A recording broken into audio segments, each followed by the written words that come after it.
நம்ம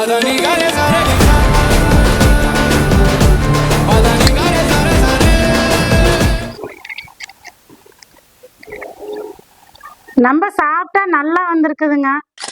வணக்கம் சொந்தங்களே. இன்னைக்கு என்ன செய்ய போறேன்னா உருளைக்கிழங்கு போண்டாதான் செய்ய போறேங்க. வாங்க எப்படி செய்யலாம்னு பார்க்கலாங்க.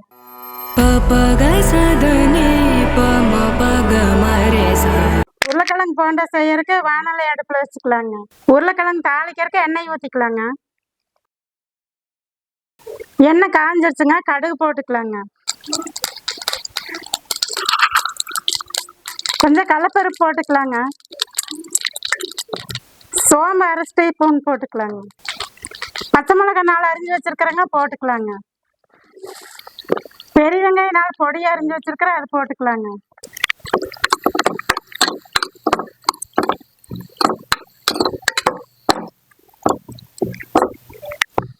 ஈவினிங் ஸ்நாக்ஸாக செஞ்சுக்கலாங்க.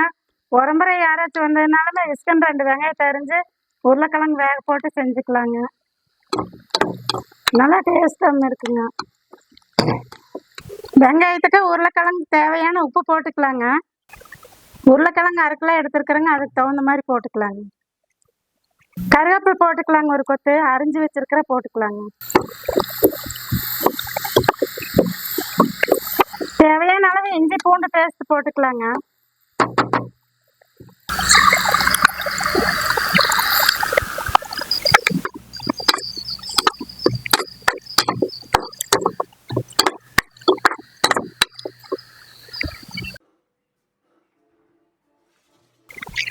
மேக்ஸ் இருந்ததுன்னா நீங்கள் அப்படியே மேக்ஸ் பண்ணி எடுத்துக்கலாங்க. நான் கையில் தான் போட்டு பிசைஞ்சு எடுக்கிறேங்க. நம்ம பொடியை இது பண்ண வேண்டாங்க, கொஞ்சம் அப்படியே பீஸாக இருக்கிற மாதிரி பிணைஞ்சு எடுத்துக்கலாங்க. வெங்காயம் நல்லா வணங்கிருச்சுங்க, உருளைக்கிழங்கு போட்டுக்கலாங்க.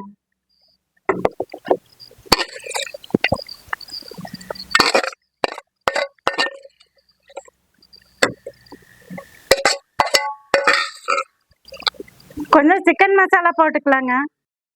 மிளகாத்தூள் கொஞ்சம் போட்டுக்கலாங்க. கொத்தமல்லி தழை பொடியை கட் பண்ணி வச்சிருக்கிறேங்க, போட்டுக்கலாங்க. போட்டு நல்லா கிளறி விட்டுக்கலாங்க.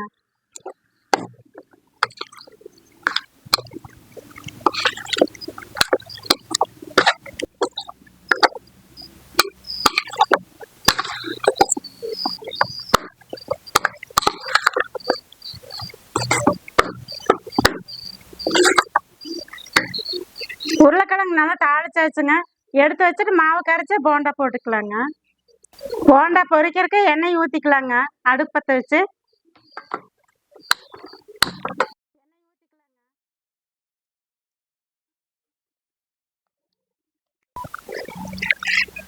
தேவையான அளவு கடலை மாவு போட்டுக்கலாங்க.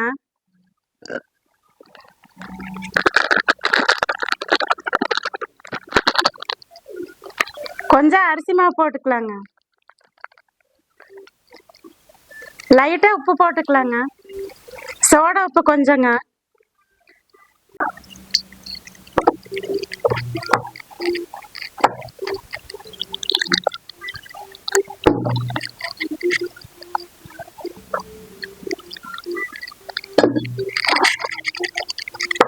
நல்லா பொருள் இல்லாம கலக்கலாங்க.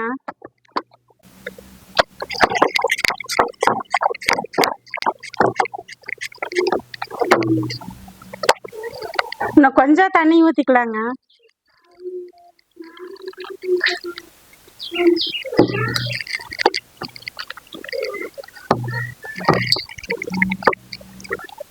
நல்லா இந்த பதமா கரைச்சுக்குங்க. தோசை மாவு பதத்தை கரைச்சா போதுங்க. நம்ம கெட்டியா கரைச்சிங்கனாலுமே சாப்பிட்றதுக்கு நல்லா இருக்காது. இந்த பதம் இருந்துச்சுன்னா போதுங்க.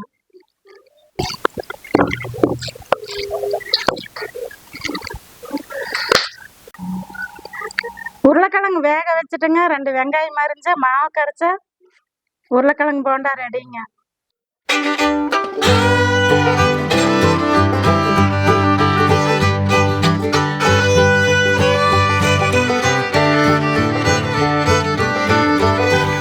ஒரு 1/2 ஸ்பூன் சீரகம் போட்டுக்கலாங்க மாவுக்குள்ள.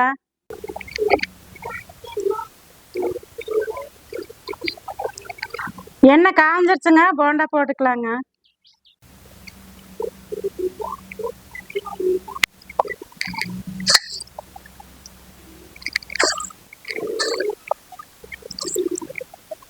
மாவு கெட்டியா பிணைஞ்சிங்கன்னா அப்படியே சாப்பிடும்போது வெறும் மாவு கெட்டியா தான் இருக்கு.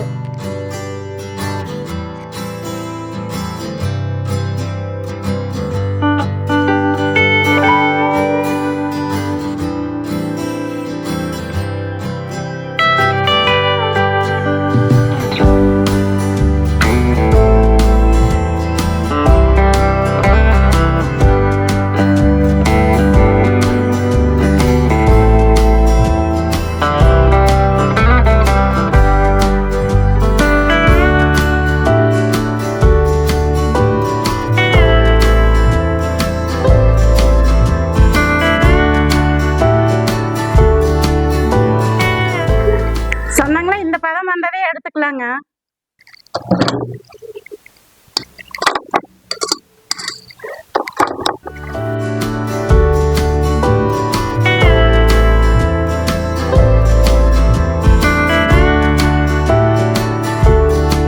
சொன்னாங்களா போண்டா சுட்டாச்சுங்க. சாப்பிட்டு பார்க்கலாங்க எப்படி இருக்குன்னு. நம்ம சாப்பிட்டா நல்லா வந்திருக்குதுங்க.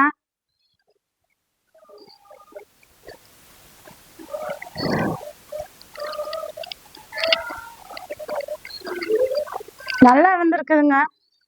மொறுமொறுன்னு நல்லா டேஸ்டா வந்திருக்குது. நீங்களும் செஞ்சு சாப்பிட்டு பார்த்துட்டு கமெண்ட் பண்ணுங்க, ஷேர் பண்ணுங்க, சப்ஸ்கிரைப் பண்ணுங்க.